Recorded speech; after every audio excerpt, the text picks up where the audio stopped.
तीन सासों की एक बहू। बलविंदर की पहली बीवी को बच्चा ना होने के कारण वो दूसरी शादी करता है, लेकिन जब दूसरी शादी से भी बच्चा नहीं होता तो वो तीसरी शादी करता है। और तीसरी शादी करने के बाद भी जब उसे संतान का सुख प्राप्त नहीं होता तो वो डॉक्टर को दिखाता है। और फिर बलविंदर जी, दोष आपकी बीवियों में नहीं, आप में है। आप में ही कुछ मेडिकल रीजंस की कमियां हैं जिनके कारण आप कभी भी किसी बच्चे के बाप नहीं बन सकते। अरे बाप रे, ये तो घोर समस्या हो गई। एक बच्चे का बाप बनने का मेरा सपना था और आज वही चूर चूर हो गया। तीन बीवियों में पहली बीवी इंद्राणी, दूसरी बीवी सुधा और तीसरी बीवी कलावती। मुझे एक माँ बनने का सौभाग्य प्राप्त करना है। मुझे भी, इसीलिए तो मैंने शादी की थी।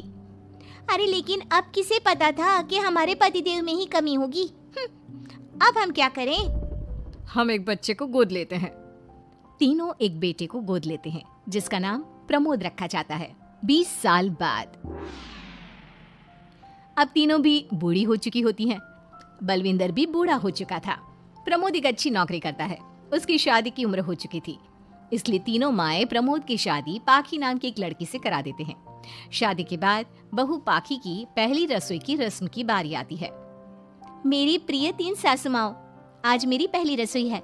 बताइए क्या बनाऊं? क्या पसंद है आप तीनों को?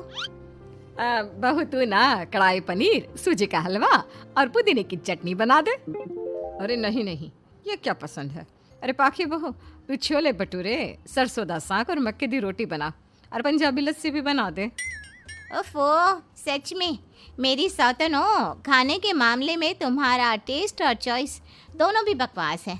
बहू, नॉर्मल सिंपल सात्विक भोजन बना दो और हलवा पूड़ी खीर का भोग चढ़ा दो भगवान को मंदिर में। अरे कैसे तुम दोनों अपनी मनमानी कर रही हो? मैं तुम दोनों से पहले आई थी बलविंदर जी के जीवन में, और तुम दोनों से उम्र में भी मैं बड़ी हूँ। इसका मतलब मैं पाखी बहू की बड़ी सास हुई? नहीं, उम्र बस एक अंक होती है। मैंने सबसे ज्यादा देखभाल की है प्रमोद की, इसलिए मैं एक सास होने का ज्यादा हक रखती हूँ। पाखी बहू, तुझे मेरी बात माननी होगी। नहीं, तू मेरी बात मानेगी। जो मैंने कहा है वही तू करेगी। नहीं, मेरी बात मानेगी वो। नहीं मेरी।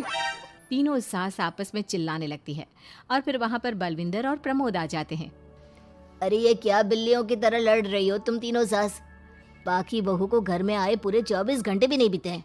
बाकी तुम एक काम करो, तीनों माओं की कही गई डिशेस में से हर एक की 50-50% डिशेस बना दो। लेकिन लेकिन लेकिन बस, अब प्रमोद ने कह दिया सो कह दिया। तुम तीनों अब झगड़ना और बहस करना बंद कर दो। पाखी तीनों सासों की कही गई आधी आधी डिशेस बनाती है और इस तरह अपनी पहली रसोई की रस्म पूरी करती है, जिसके बाद उसकी तीनों सास उसे शगुन और नेक देती हैं। फिर एक दिन, अरे पाखी बहू, तुमने अपना सारा काम निपटा लिया है ना? तो जरा यहाँ आना। मेरे ना घुटनों की मांसपेशियों में बड़ा दर्द हो रहा है। जरा तेल या बाम से मालिश तो कर दे बेटा। तभी वहाँ पर इंद्राणी और कलावती भी आते हैं। पाखी बहू, चलो मेरे साथ बाजार। मुझे ना नई साड़ियाँ खरीदने हैं। तुम्हारी फैशन सेंस बहुत अच्छी है ना, इसलिए मैं चाहती हूँ कि तुम मेरे साथ चलो। अरे पर मैं यहाँ पे पहले आई, तुम्हारे साथ ही सही, लेकिन मेरी स्पीड सबसे तेज थी। पाखी बहू, मेरे कमरे की अलमारी और पर्दे साफ कर दो ना, बहुत धूल जम गई है। मुझे खांसी भी आ रही है। अरे ऐसे कैसे तुम दोनों मेरी बहू को अपने साथ ले जा सकती हो? सबसे पहले मैंने बहू को कहा है कि वो मेरे घुटनों की मालिश कर दे। अब जाओ, 1 घंटे के बाद अपनी ये फीकी शक्लें लेकर फिर से आना। सुधा मैडम, ज्यादा ना बोलो। पाखी बहू को तुम दोनों से ज्यादा नेक दिया है मैंने, इसलिए पाखी बहू तो मेरा ही काम करेगी। और वैसे भी ये सुशील सर्वगुण संपन्न बहू अपनी इस बेचारी बूढ़ी सास को खांसते हुए कैसे देख सकती है? क्यों पाखी बहू? हाँ, पर नहीं पाखी बहू, तुम इन दोनों की भावनाओं के जाल में मत फंसो। और रही बात शगुन और नेक की, तो रिश्तों को प्यार के भाव से तोला जाता है, ना कि पैसों के भाव से। मतलब ही कहीं के। ओ इंद्राणी, ज्यादा मत उछलो। पता है कौन कितना मतलबी है। उफो, अब फिर से आप तीनों मत शुरू होइए। मैं आप तीनों की काम करूंगी, लेकिन बारी बारी। सबसे पहले सुधा सासू माँ का, फिर कलावती सासू माँ और फिर इंद्राणी सासू माँ का। इसके बाद तीनों सासों में फिर से लड़ाई और कहासुनी छिड़ जाती है। फिर एक दिन जब पाखी घर का किराने का सामान लेने बाहर निकल रही होती है कि तभी बहू, मुझे ना मेरा पुराना संदूक नहीं मिल रहा, तू आकर ढूंढ देगी क्या? अब ठीक है इंद्रानी सासू माँ। पाखी इंद्रानी के कमरे में जा ही रही होती है कि तभी उसे सुधा रोक लेती है, हाथ में खूबसूरत साड़ी लिए। पाखी बहू, ये मेरे ना साड़ी पर पिछली बार अचार गिर गया था, इसे प्लीज अच्छे से धो देना। वो कल शाम को विमला जी के बेटे की शादी में जाना है ना, एक ही बार पहनी है ये साड़ी मैंने। अभी धो देगी तो कल तक अच्छे से सूख जाएगी और कड़क इस्त्री करके मैं तेरा परफ्यूम मार कर शादी में जाऊंगी। हाँ लेकिन सुधा सासू माँ, उतने में कलावती भी वहाँ पर एक कढ़ाई लेकर आ जाती है। पाखी बहू, ये मैंने कल रात को मेहंदी भिगोई थी लोहे की कढ़ाई में, मेरे बालों में लगा देना बिटिया, तू तो मेरी प्यारी बहू है ना?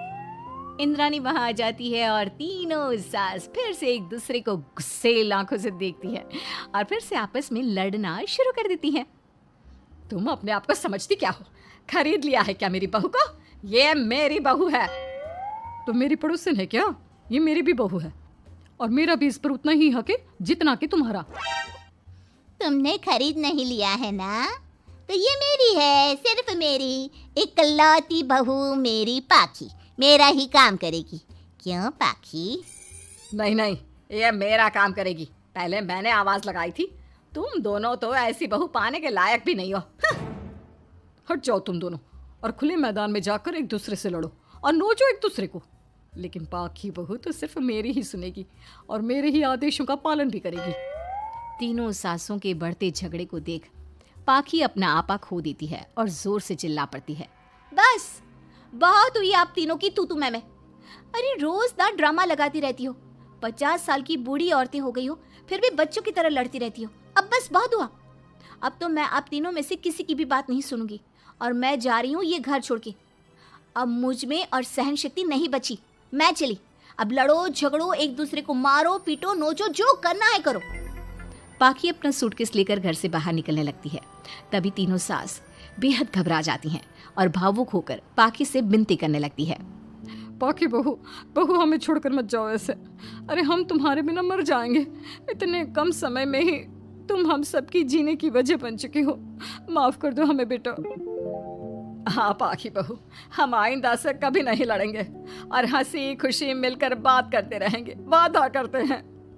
हाँ बहू, लेकिन तू मत जा प्लीज, ये घर तेरे बिना सुना सुना हो जाएगा। हम तीनों सासों की एक ही तो बहू है, लेकिन हम अपनी एक बहू को बेटी की तरह प्यार देंगे, उसके साथ सहेलियों की तरह रहेंगे। लड़ाई झगड़ा सब कुछ छोड़ देंगे बेटा, लेकिन तू छोड़ के मत जा। अपनी तीनों सासों को भावुक देखकर पाखी की भी आंखें भर आती है और वो उन तीनों को माफ कर देती है और उनके गले लग जाती है।